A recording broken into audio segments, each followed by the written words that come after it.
មា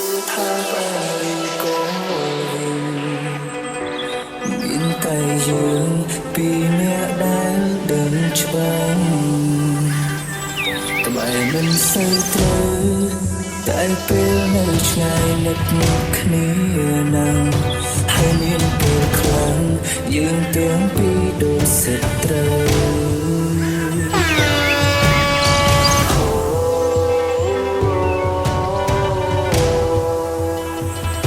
រំភើបក៏មានឈ្លោះយំអោបគ្នាក៏មានពេលខ្លាំងឈាមដល់សំបីចេកភ្លើម្ដងជួបម្ដងបាយទឹកភ្នែកសុំកាត់ត្រូវទៅណាមិនឆ្ងាយឃ្លៀបមួយថ្ងៃនឹកស្ទើរឆ្កូឃ្លៀបមួយថ្ងៃនឹកស្ទើរតែឆ្កូមួយលៀនបែក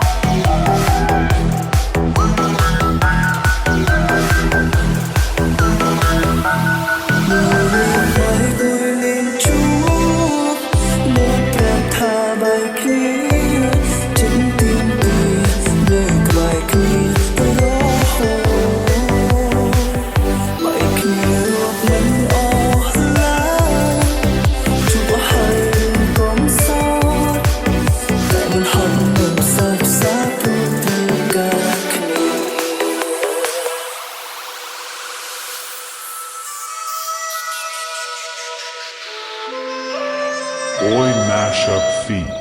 Poor Astas.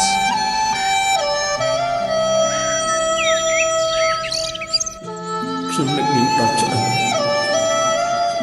ខ្ញុំស្រឡាញ់នាងដល់ឆ្អឹងពួកយើងអាចដូចពីមុនវិញដែរទេពួកយើងនឹងមានឱកាសអាចចាប់ផ្ដើមថ្មីឬ